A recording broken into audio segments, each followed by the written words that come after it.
এক কথা, সমস্ত নবীদের উম্মতের মধ্যে কুরবানি ছিল কিনা? এই কোরআনের আয়াত স্পষ্ট। আল্লাহ তাআলা বলছেন, প্রত্যেক উম্মতের জন্য আমি কুরবানির একটা নিয়ম ঠিক করে দিয়েছি, যাতে ওই উম্মতের লোকেরা ওই পশুদের উপর আল্লাহর নাম নেই, তারা আল্লাহর নাম নিয়ে তারা যাতে কোরবানির পশুর উপরে ছুরি না, কোরবানির পশুর মধ্যে ছুরি দিতে হয় কি হয় না? এই জায়গার মধ্যে নাম চলবে না। প্রিয় মুসলমানেরা, কোরবানির পশুর উপরে যখন নাকি জবাই করার প্রস্তুতি হয়, কোরবানির পশুর উপরে ছুরি লাগার মধ্যে, ছুরি দেওয়ার সময় গলার মধ্যে অনেক দোয়া আছে, পারলে দোয়াগুলি করে নেবেন। ভালো ব্যক্তি দিয়া পারলে কোরবানি করবেন, কোরবানিটা আদায় করে দিবেন। যদি আরো ভালো হয়, নিজেরা যদি দোয়া কালাম করেন আর নিজেদের কোরবানির পশুর উপরে কোরবানি করেন, এটা আরো ভালো। স্পষ্ট কান লাগায় শোনেন, স্পষ্ট কথা, কানগুলি খরগোশের মতো খাড়া করে দেন। এখানে যদি আপনি কোরবানির পশুর উপরে ছুরি লাগাইতে যান গলার মধ্যে, আর এই সময় যদি আপনি বিসমিল্লাহ আল্লাহু আকবার এই শব্দগুলি, এই দোয়াগুলি, এই কথাগুলি বলে যান, বলেন তো কোরবানি হালাল হবে না হারাম হবে? হারাম। সবাই বলেন, কোরবানি হালাল হবে না হারাম হবে? হারাম। ওই সময় আমরা একটা কাজ করি, যারা উপস্থিত থাকে সবাই চিন্তা নয়, যেটাকে বিশাল বড় বিকট একটা চিৎকার মারে, চিৎকার দিয়ে সবাই একটা জায়গাটার মধ্যে গন্ডুরের মতো লাগাই দেয়। চিৎকার হবে না, বিসমিল্লাহ আল্লাহু আকবার হবে।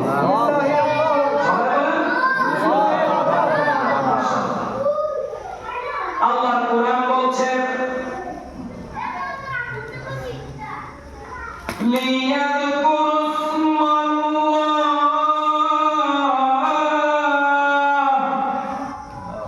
আল্লাহ পাকের নাম নিয়ে তুমি আল্লাহর নামে কুরবানির পশু জবাই করো। আলা মা রাযাকাকুম মিন বানিমাতিল আনআম। আল্লাহ তাআলা বলছেন, যত পশু আছে সব পশুগুলির মধ্যে চতুষ্পদ প্রাণী আমি যেগুলি মুক্ত করেছি, হালাল করেছি, জায়েজ করেছি, এইগুলো দিয়ে এই কুরবানি চলবে, এর বাইরে চলবে না। এর ভিতরে কোনগুলি পশু আমরা কমপ্লিট জানি? উট, উটনি, উট, উটনি মানে বেটা বেটি, মহিষ, মহিষনি, আবার গরু অর্থাৎ গাভী, অর্থাৎ পুরুষ নারী, তাহলে মহিষ, গরু, উট। এক একটা প্রাণীর মধ্যে কয়জনের নাম দেওয়া যাবে? বুঝেন নাই? 7 জন। কয়জন? 7 জন পর্যন্ত একসাথে অংশীদার হওয়া যাবে। আল্লাহ হাবিব সাল্লাল্লাহু আলাইহি ওয়াসাল্লাম মদিনাতে যতদিন ছিলেন, প্রায় 10 বছরের উপরে তিনি 1000 সেদিন কুরবানি করেছেন। আপনার আমার নবীজি 2টা প্রাণী তিনি জবাই করতেন। কয়টা? 2টা। এদিকে আওয়াজ দিতে হবে, কয়টা? 2টা। আমার আপনার নবী, বিশ্ব নবী 2টা প্রাণী জবাই করতেন। একটা প্রাণী আল্লাহর নামে তিনার মাধ্যম থেকে আদায় করতেন, 2 নম্বর প্রাণীটা আল্লাহর নামে উম্মতের মাধ্যম থেকে তিনি আদায় করে দিতেন। আল্লাহু আকবার। নবীজি কত উম্মতের জন্য মায়া ছিল, তৎকালীন সময়ে তিনি উম্মতের নামেও কুরবানি আদায় করেছেন। আজকে সেই নবীজিকে আমরা ভুলে যে কত নাফরমানি করি, ঠিক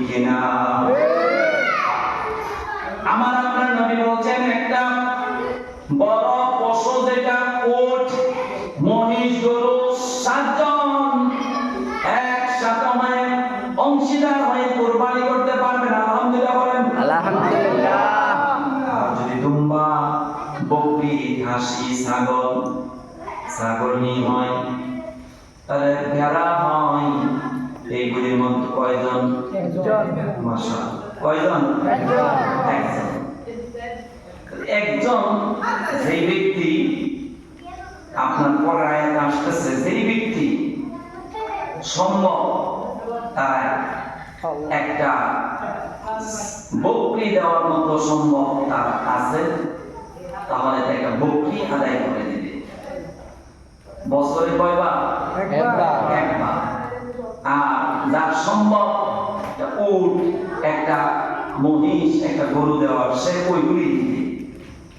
যার সম্ভব না, সে নিয়ত রাখবে যে আল্লাহ আমাকে সম্ভব করলে, অর্থশালী করলে, বিত্তশালী করলে আমি দেব। এখন যারা দিতে পারে না তারা তো মন খারাপ, তাই না? মন খারাপ জি তো বলছেন, প্রকাশ করছেন। আল্লাহর হাবিব সাল্লাল্লাহু আলাইহি ওয়াসাল্লাম বলছেন, জিলহজ মাসের চাঁদ উদয়ের আগে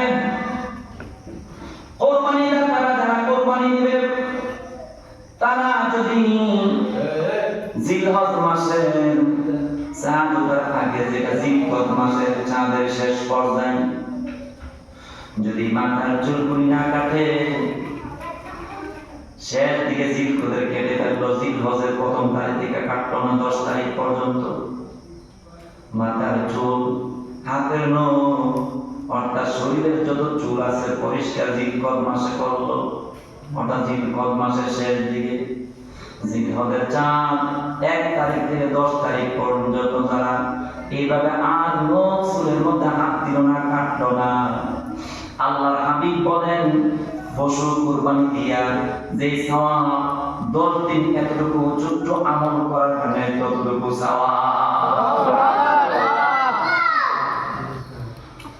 আল্লাহ স্পষ্ট কথা জানেন, কুরবানি দাতার জন্য করণীয় কাজ যারা জানেন হয়তো তারা পালন করেছেন, জিলহজ মাসের শেষ দিক থেকে আমলটা করেছেন, জিলহজ মাসের 1 তারিখ থেকে 10 তারিখ পর্যন্ত আর চুলে নখে হাত দিবেন না, কাটবেন না, পরিষ্কার করবেন না।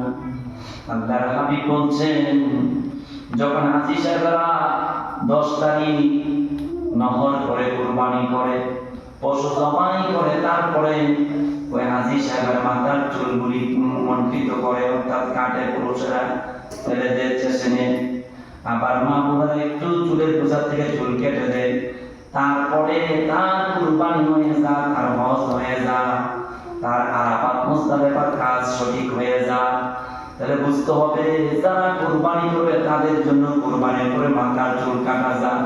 এর আগে যদি কেউ হাজী সাহেব চুল কেটে ফেলে, চুল ফালাইয়া দেয়, তাহলে তাকে জরিমানা দিতে হয়, তাকে আপনার কাফারা দিতে হয়, একটা কুরবানির দামের পশু তাকে আদায় করে দিতে হয়।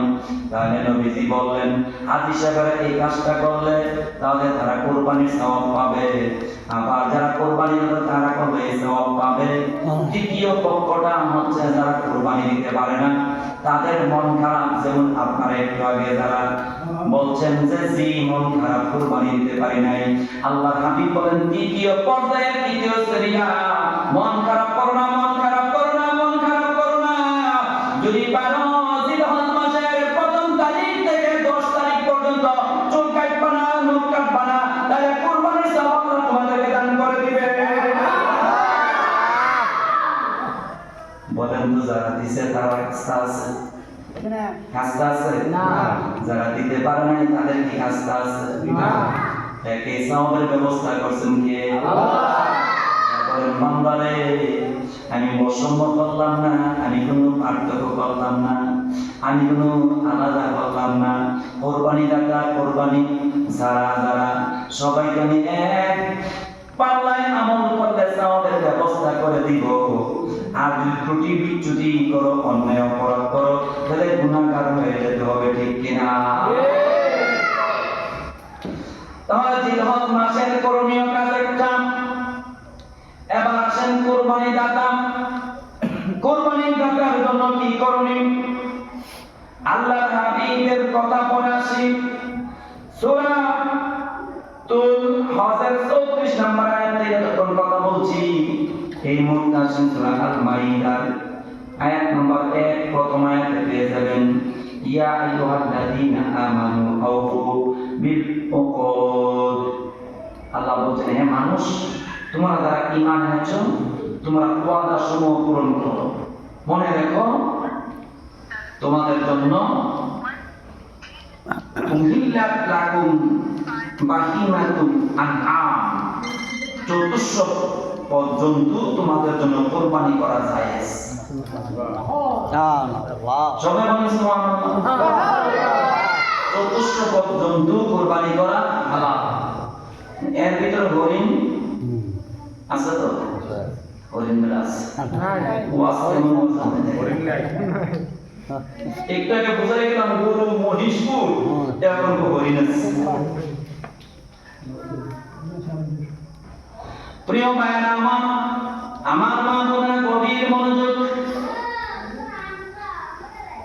কোন পশু যদি আপনি শিকার করতে পারেন, সেটা শিকার হতে পারে, সেটা কুকুর হতে পারে, হরিণ হতে পারে, কিন্তু কুরবানি এইগুলি দিয়া করা যাবে না। বলেন করা যাবে না। কিন্তু এখনো পাটপার শিকার দেশে কম না বেশি? বেশি। আরো জোরে বেশি। এরা চিন্তা করছে গরুর মাংসের দাম 800, 900, 1000।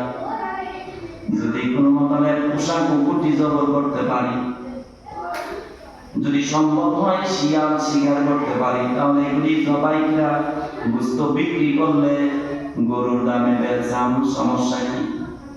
এই বাটপারি করে কি করে না? আছে কি নাই? আমার দেশের ভিতরে এই কাজ চলছে। তাই নয়, গত সপ্তাহ আগের সপ্তাহ পাবনাতে যখন আমি গেলাম প্রোগ্রামে, শুনে আসলাম সেখানে আপনার ঘোড়া দিয়ে আপনার ভ্যান গাড়িটা বেশি চলে, সেখানে মানটানে ঘোড়া ভ্যান গাড়ি। তো সেই ঘোড়ার কথা তারা বলল, হুজুর আমাদের এলাকা তো ঘোড়াও বিক্রি করে চুরি করে জব করে ঘুষ করেছে। আর এটা কিছুদিন আগে অনলাইন অফলাইনে ভালো একটা প্রচার হয়েছে, হয়েছে না?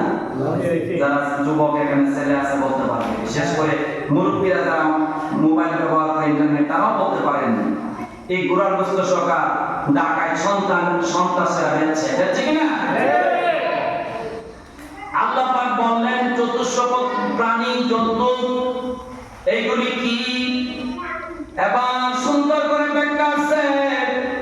ওট ওটনি, মহিষ মহিষনি, গরু গাভী, ষাঁড় বেড়ের যেটা, দুম্বা মাদি অর্থাৎ বেড়া, এরপরে আপনার বকরি, এরপরে ছাগি ছাগল, যে যে ভাষা বুঝেন এইগুলি কুরবানি করা যাবে।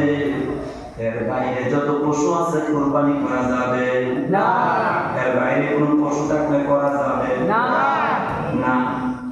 এবার আপনারা অনলাইন যদি যারা ব্যবহার করেন তারা বলতে পারবেন মালয়েশিয়া, ইন্দোনেশিয়া, চায়না বাজারের ভিতরে অজগর সাপ বিক্রি করে কি করে, যেটা দেখছি সেটা বলতেছি। শুধু তাই না, ও ভাই, এই আমি যখন আসতেছি প্রাইভেট ভাইবার আমার সাথে যারা আছে তারাও শুনছে। আমার ছাত্র অস্ট্রেলিয়াতে আছে, সে ফোন দিছে আসরের পরে, গাড়িতে বসে কথা বলা ফোনে আলাপ। সে বলল হুজুর আমার দায়িত্ব আসছে সেখানে শুয়োরের মাংস প্যাকেটিং করা।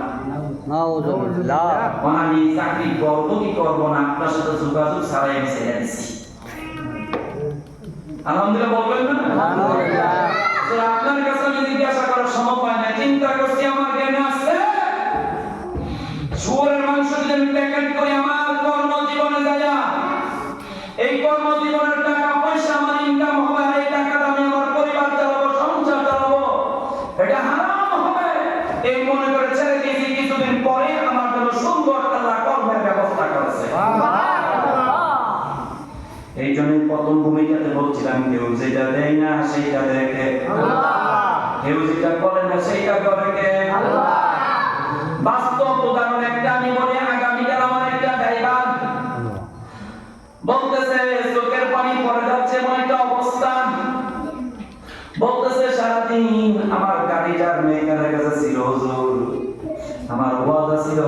আমি 500 টাকা দেব।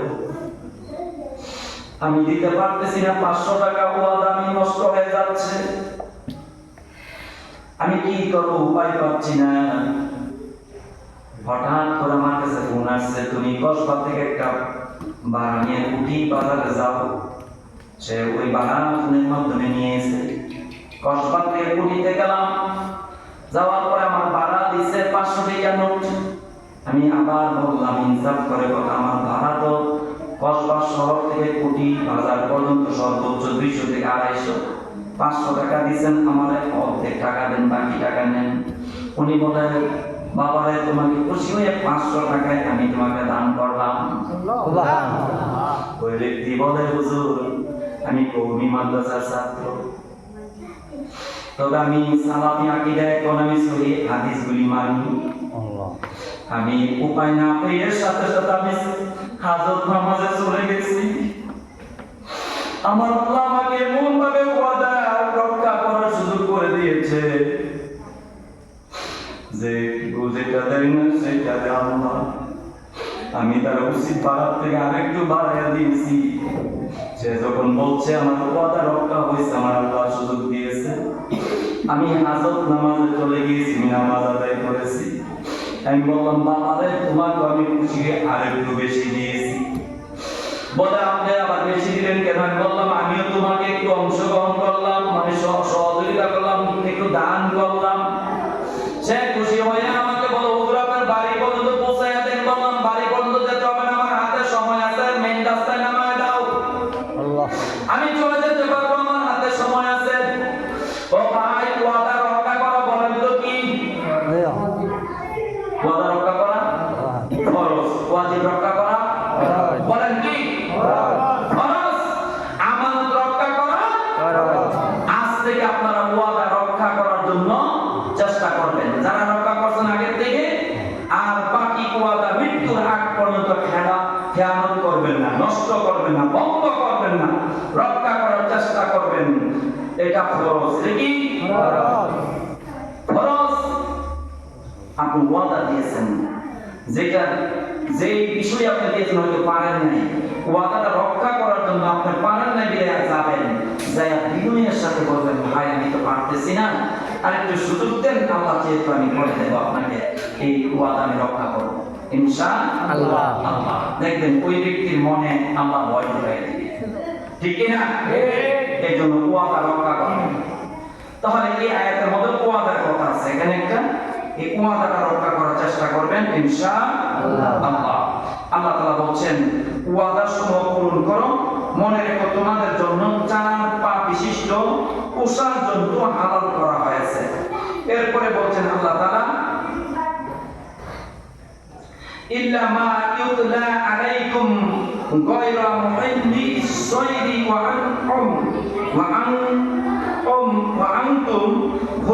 আনতুম হুরুম ইন্নাল্লাহা ইয়াহকুমু মা ইউরিদ। আয়াতের কথাগুলি আমি স্পষ্ট দেখতেছি না, আলো নাই, চোখের পাওয়ার কম। প্রিয় ভাই আমার, এই আয়াতের মধ্যে আল্লাহ তাআলা বলছেন যে সব জন্তু ছাড়া যা বিবরণ সহ তোমাদের পরে শোনানো হচ্ছে, তবে ইহরাম বাঁধা অবস্থায় এসব জন্তু শিকার করা বৈধ নয়। অবশ্যই আল্লাহ তাআলা যা চান সে আদেশ তিনি জারি করেন। সুবহানাল্লাহ। তাহলে যে সকল জন্তু আমাদের জন্য পোষা জায়েজ, এগুলি আমরা কুরবানি করব। এই আয়াতের সরল ব্যাখ্যা। প্রিয় ভাইরা আমার, আরেকটা হাদিসের কথা বলে আমি আলোচনার মধ্যাংশ চলে যাচ্ছি। আন জারির ইবনে রাদিয়াল্লাহু তাআলা আন্না নবী সাল্লাল্লাহু আলাইহি ওয়াসাল্লাম ক্বালা আল-বাকারাতু আন সাবআতিন ওয়াল জুসুরু আন সাবআ। রাওয়াহু তিরমিজি, রাওয়াহু মিশকা, আও কামা ক্বালা আলাইহিস সালাতু ওয়াসসালাম। এই হাদিসের মধ্যে হযরত জাবের রাদিয়াল্লাহু তাআলা বলেন যে নবী সাল্লাল্লাহু আলাইহি ওয়াসাল্লাম বলছেন, একটা পশুর মধ্যে 7 জন অংশগ্রহণ করতে পারেন। একটা পশুর মধ্যে কয়জন? 7 জন। এই 7 জন যখন আপনি অংশগ্রহণ করবেন, এই 7 জনের মধ্যে আমাদের যাচাই বাছাই করার দরকার আছে না নাই? আছে। বুঝছেন কথা? আছে? আছে।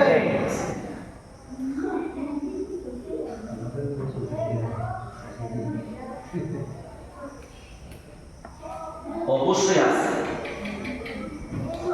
এই 7 জনের মধ্যে আপনি নির্বাচন করবেন নামাজি কিনা। বেনামাজি থেকে চেষ্টা করবেন বিরত হওয়ার জন্য। রাগ হইছেন? না।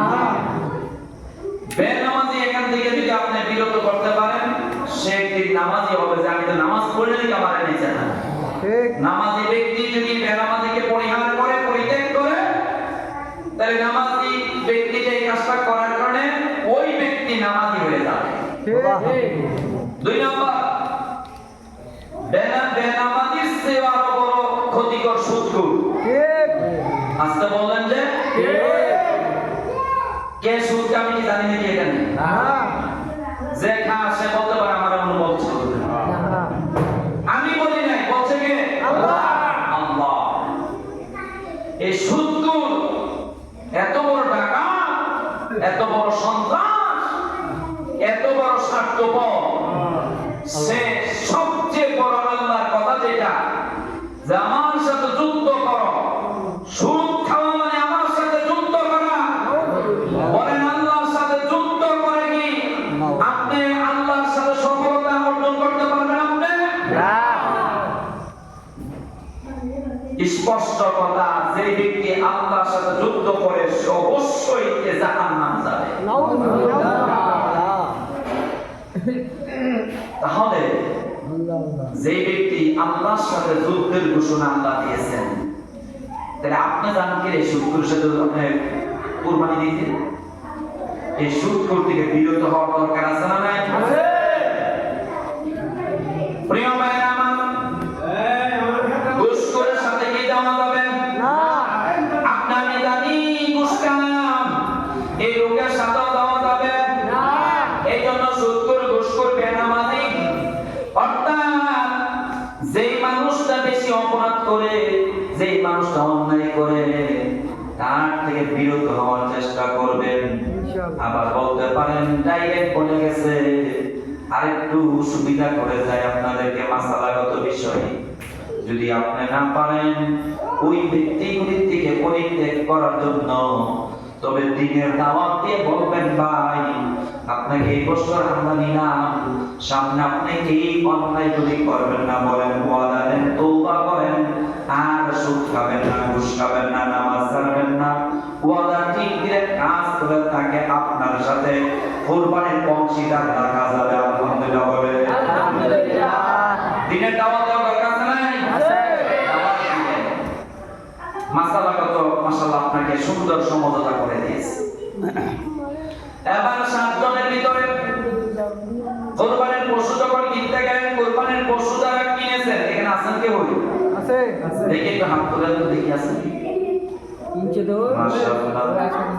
কুরবানির পশু কিনছেন, বাকি তারা এখনো কিনার নিয়ম আছে। আছে না নাই? আছে।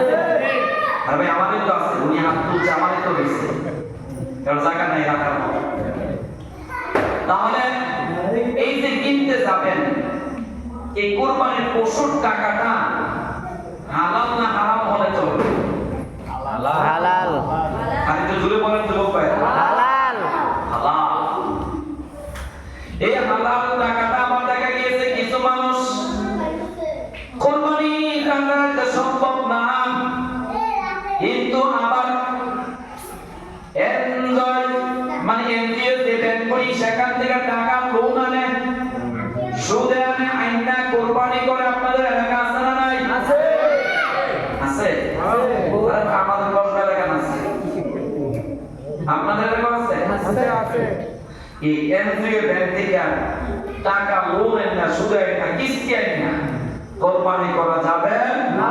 করা যাবে না? কে আপনাকে পারমিশন দিয়েছে? আল্লাহ। না, এনজিও ব্যাংক থেকে আপনি আনবেন কেন? কে বলেছে আপনি কি কুরবানি দিতে?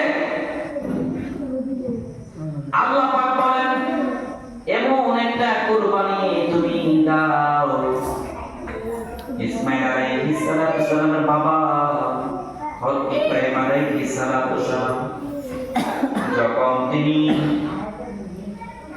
বাবেল দেশ থেকে যখন তিনি মিশরের প্রান্তর থেকে যখন মক্কাতে তিনি আসলেন, এই হজের কাহিনী এটা অনেক বড় লম্বা আলোচনা।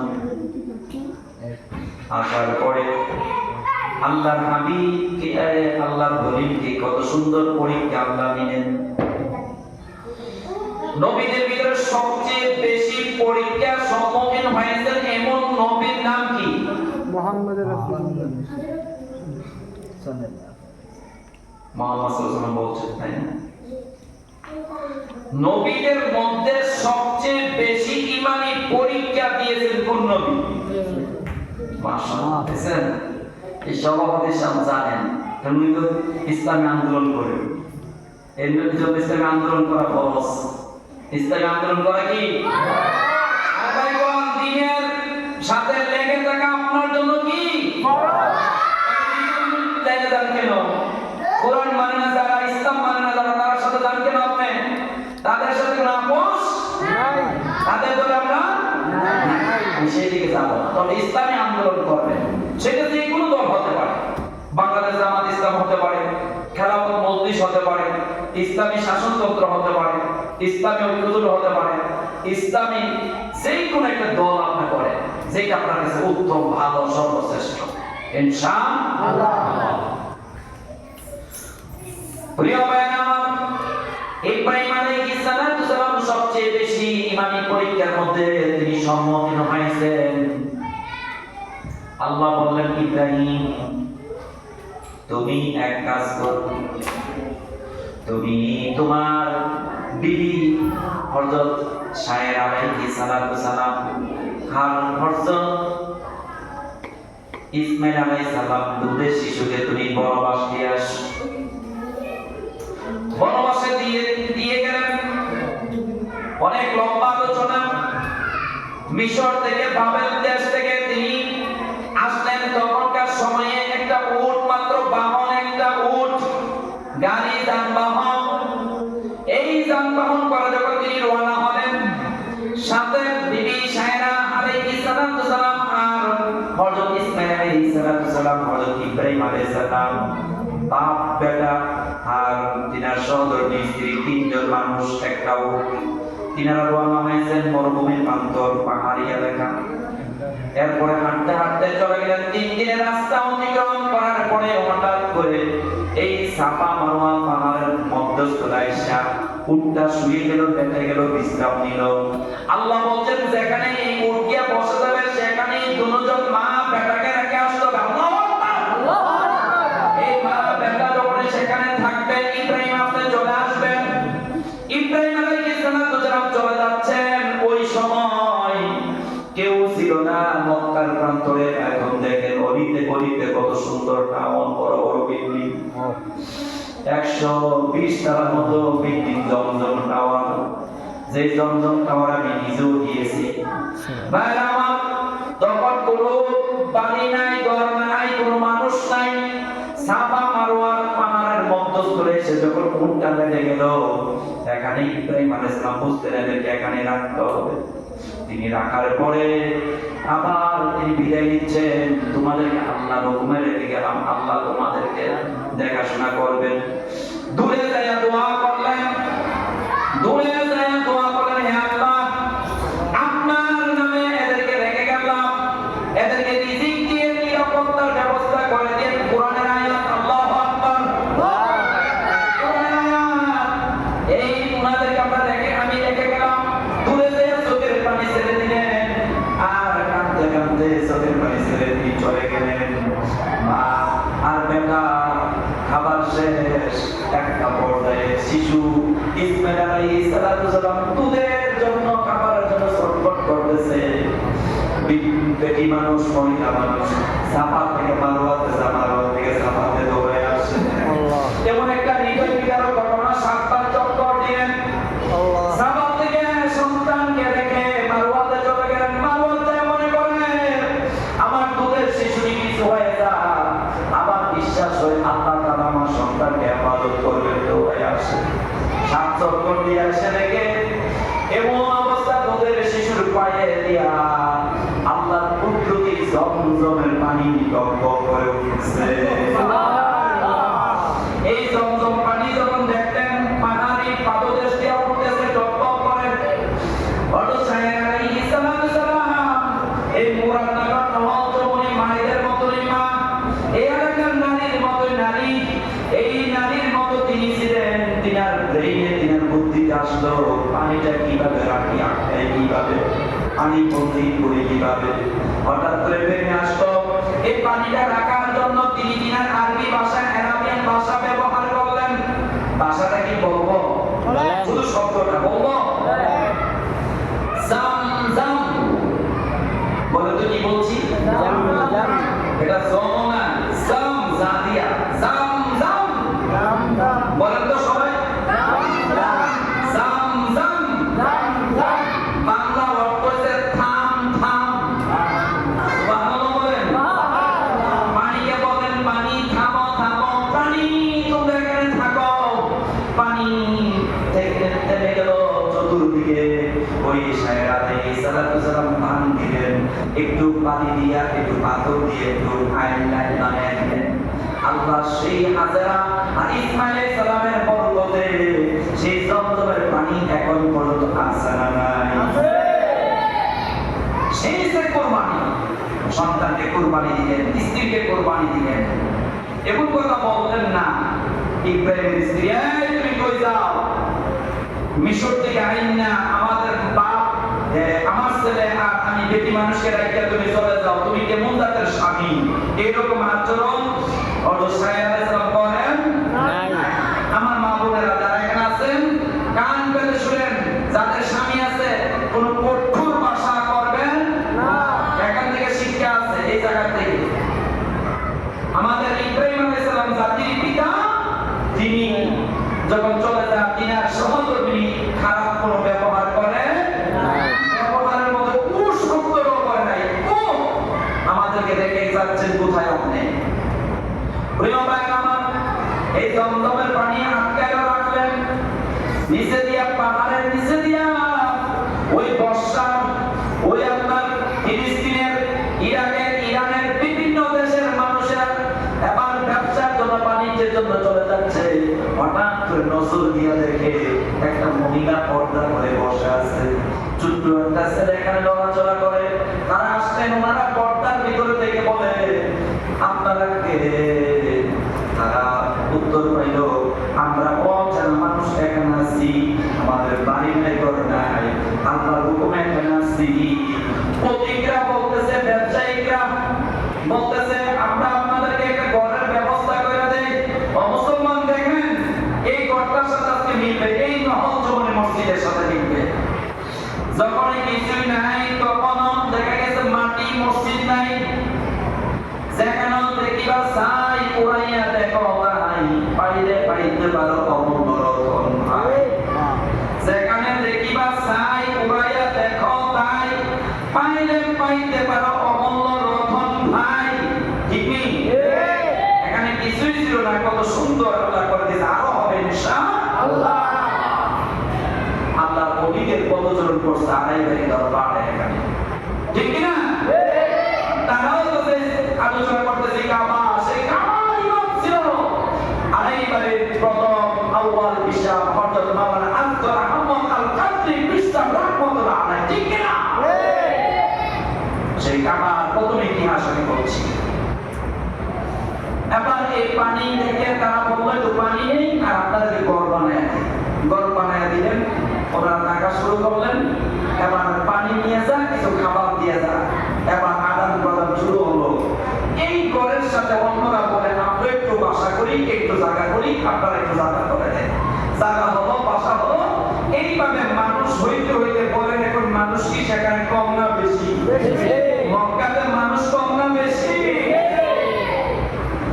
অন্তত কেউ ছিল না।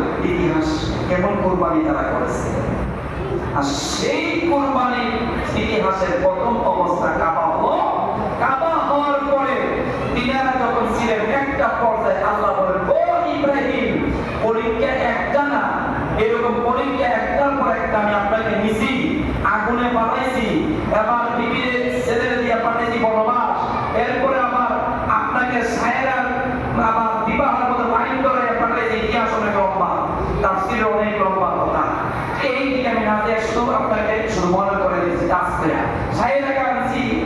জায়গা থেকে স্ত্রী হিসেবে আপনার ঘরে, এরপরে আবার আপনাকে পরীক্ষার মধ্যে একটা সর্বশেষ পরীক্ষা করি। কি পরীক্ষা? আপনার যে ছেলেটা প্রায় 90 বছর উপরের বয়স আপনি সন্তান পাইছেন, এই সন্তানটা কে আল্লাহ তাআলা বলছেন আপনার প্রিয় বস্তুকে আপনি কুরবানি করেন। কি বলেন? কি বলছে আল্লাহ? প্রিয় বস্তু। সূরা আস-সাফফাতের আয়াত দেখবেন, আমি আয়াত বলেও অনেক সহজ হবে। সূরা আস-সাফফাতের 102 নম্বর আয়াত থেকে 111 নম্বর আয়াত পর্যন্ত দেখবেন, পেয়ে যাবেন ঘটনা। সূরা আস-সাফফাত 102 নম্বর আয়াত থেকে 111 নম্বর আয়াত আল্লাহ দুইটা দোষের কথা। ইব্রাহিম আলাইহিস সালাম কে আল্লাহ তাআলা ডাইরেক্ট বলেন নাই যে আপনার ছেলেকে কুরবানি করেন। আল্লাহ বলছে আপনার প্রিয় বস্তুকে আপনি কুরবানি করেন আল্লাহর রাস্তায়। স্বপ্নের মাধ্যমে নবীদের স্বপ্নটা ছিল ওহী। নবীদের স্বপ্ন কি? ওহী। ইব্রাহিম আলাইহিস সালাম স্বপ্নে পাইলেন যে দিন রাতে দেখলেন পরের দিনে 100 উট কুরবানি করে দিলেন। সুবহানাল্লাহ। কয়টা? বলেন না কয়টা? 100। আল্লাহ পাক আবার দ্বিতীয় রাত্র দেখালেন হয় নাই, আপনার প্রিয় বস্তু কুরবানি করেন। আবার দ্বিতীয় রাত্রের পরে আবার দ্বিতীয় দিন 100টা। তৃতীয় রাত্র একই ঘটনা, তিনি এভাবে কুরবানি করলেন। হঠাৎ করে ব্রেনে আসলো আল্লাহ যেই কথা কইতেছে প্রিয় বস্তু, এই দুম্বা বকরি না, আল্লাহ বুঝাইছে আমার প্রিয় বস্তু আমার প্রিয় সন্তান ইসমাইলকে কুরবানি করা। আল্লাহু আকবার। সাথে সাথে যাইয়া ইসমাইলের কাছে যায় বাবা বলে, এখান থেকে যুবকদের একটা শিক্ষা, শিক্ষামূলক কথা। আমার ছেলে আল্লাহর হুকুমে তোমাকে কুরবানি করতে চায়, জবাই করতে চায়, তুমি কি রাজি পোষণ হবা কিনা, মানে মত পোষণ করবা কিনা, তুমি রাজি কিনা বলো। এই যুবকরা দেখেন, বাবা বলতেছে কুরবানি করবে, জবাই করবে সরাসরি। সন্তান এবার বলে বাক্কা হ্যাঁ বেটা হ্যাঁ, যেমন বাপ তেমন বেটা। এই জন্য আমার উস্তাদ হযরত মাওলানা নূরুদ্দিন ইকবাল হোসেন ব্যানার্জি রহমাতুল্লাহ আলাইহির দরবারে তিনি বলতেন বাক্কা বেটা, বাক্কা বালক বেটা হ্যায়, যেমন বাবা তেমন ছেলে, বাপ ভালো তার কাকা ভালো, তাই ভালো তার ফসল, দুধ ভালো তার কি ভালো, জমি ভালো তার ফসল। বুঝছেন কিনা কথা? বাপ ভালো তার বেটা ভালো, গাই ভালো তার বাছুর, দুধ ভালো তার কি ভালো, জমি ভালো তার ফসল। কথা কি বোঝা যাচ্ছে? জমির উপর তারা ফসল দিবেন কে? আল্লাহ। দুধ ভালো হলে কি হবে? ভালো, ঠিক কিনা? বাবা ভালো হলে সন্তান ভালো হবে, ঠিক কিনা? ইব্রাহিম আলাইহিস সালাম বললেন, ও আমার বৎস, আমার ছেলে, আমি তোমাকে কুরবানি করতে চাই, তুমি কি রাজি? সন্তান মাথা নত করে বলে, আব্বা, আল্লাহ যেহেতু চাইছে কুরবানি করতে, আমি কথা রাজি। সকল মুসলিম সন্তান যুবকদেরকে একটা শিক্ষা দেয়, বাবা মা যদি অর্ডার করে কোনো কাজ করা আপনার আমার উপরে, সেটা অবশ্যই কর্তব্য পালন করা। বলেন কি করা? এই অর্ডারটা, এই পালন করাটা কি ওয়াজিব, ফরজ, সুন্নাত, মুস্তাহাব কোনটা? জি বলেন বলেন। ফরজ। জি, এখান থেকে এক ভাই বলছিলেন মা বাবার জন্য আলোচনা, বলছিলাম সময় থাকলে কথা বলবো। এবার দেখেন যে আয়াত আল্লাহ বলছেন, ও রাব্বুকা আল্লা তা'বুদু ইল্লা ইয়্যাহু ওয়া বিল ওয়ালিদাইনি ইহসানা। আল্লাহ কোরআনে 15 পারা বনি ইসরাঈল 23 নম্বর আয়াতের শুরুতে দেখে নিবেন। 15 পারা সূরা বনি ইসরাঈলের 23 নম্বর আয়াতে দেখে নিবেন। ওয়াকালা রাব্বুকা আল্লা তা'বুদু ইল্লা ইয়্যাহু। আল্লাহ বলেন আমার পরে যদি কারোর ইবাদত করার হুকুম করতাম, গোলামি করার হুকুম করতাম, ওয়া বিল ওয়ালিদাইনি ইহসানা, তোমার পিতা মাতার জন্য গোলামি করার আদেশ আমি করতাম।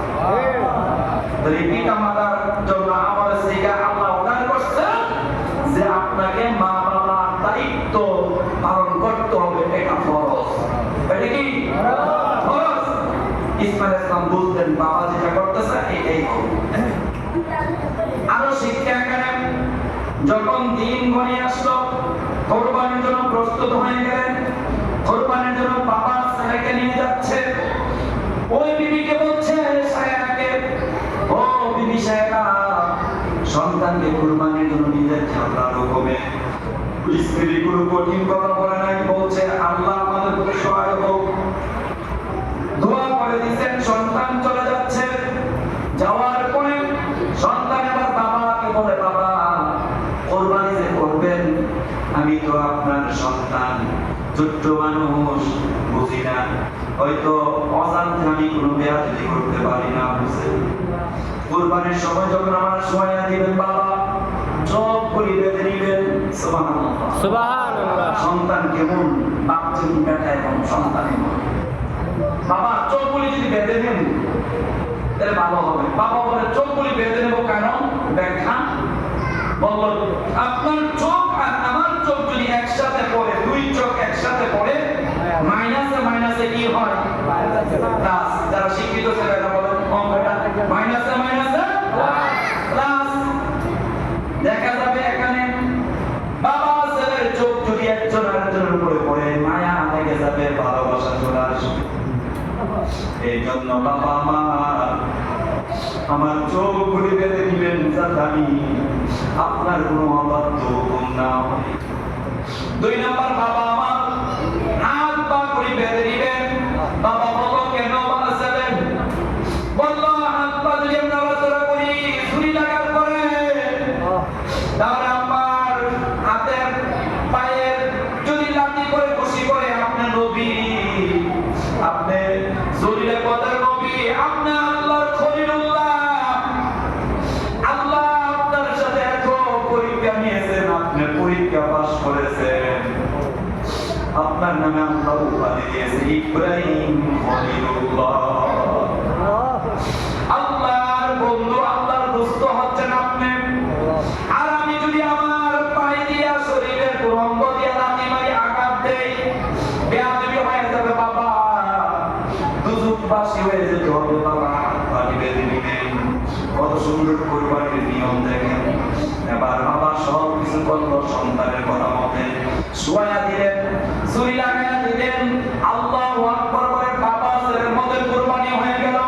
কোরবানির পরে দেখা গেল আল্লাহ তাআলা পছন্দ হয়ে, আশা দিনের থেকে আল্লাহ খুশি হয়ে, সন্তুষ্ট হয়ে, জান্নাত থেকে জান্নাতি ধুম বানিয়ে কোরবানি করে দিলেন।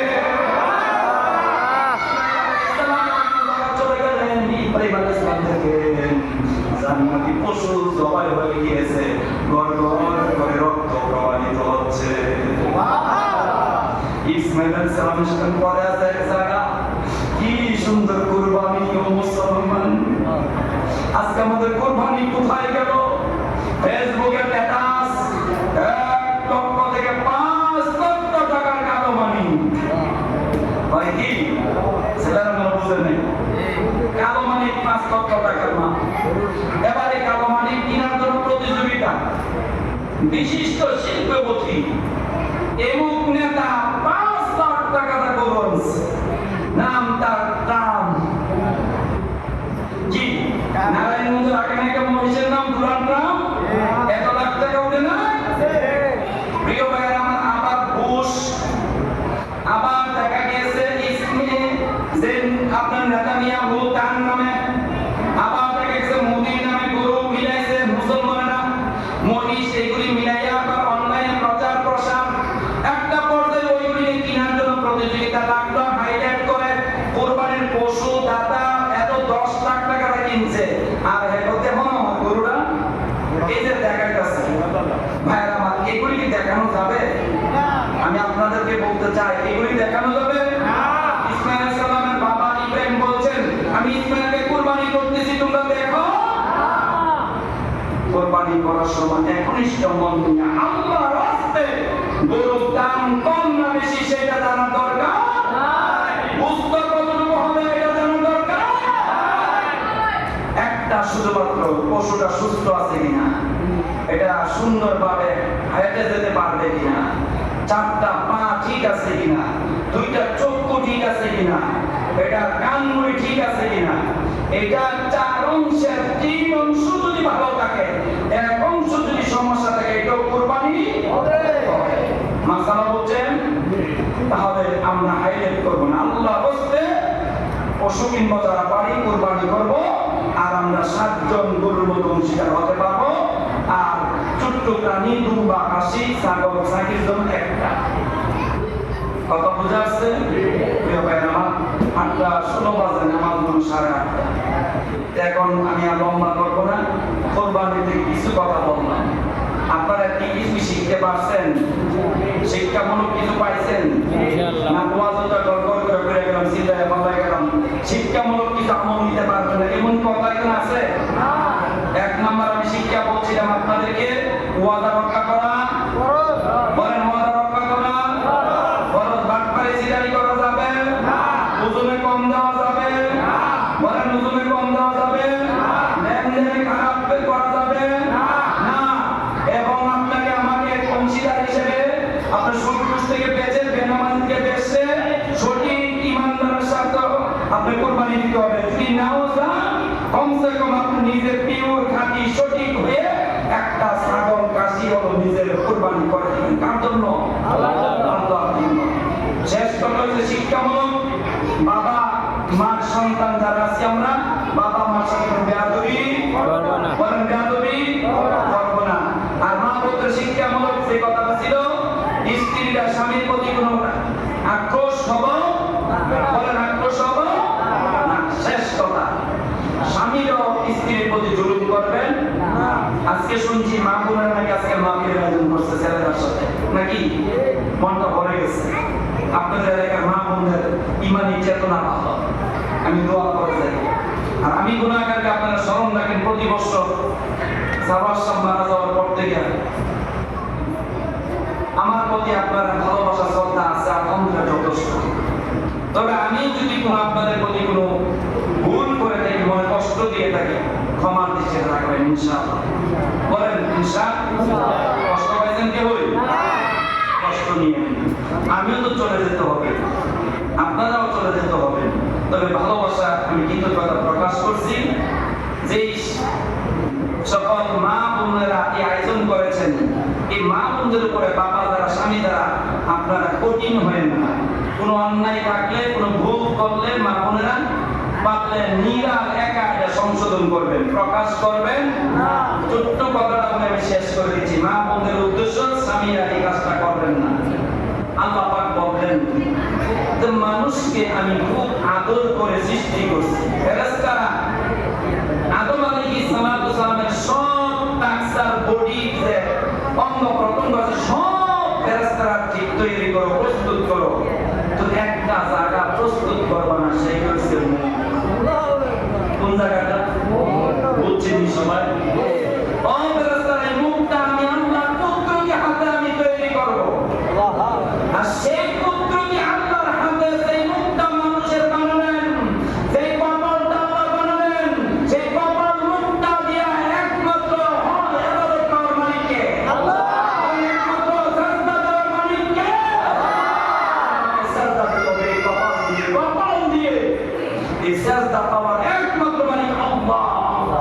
আল্লাহ যেহেতু নিজের হাতে পুত্রকে বানাইছেন, আর সেই মুখটা যে আল্লাহ বানাইছেন, যে মুখটার মধ্যে কোনো বাবা, কোনো স্বামী মা বোনকে কোনো আসর দিবেন না। মানে শাসন করতে যায়, মুখের মধ্যে কোনো আসর, বলেন আসর দিবেন না। চুলের মধ্যে করে টান দিয়া পালায় মারবেন না। এইরকম মারামারি করা যাবে না।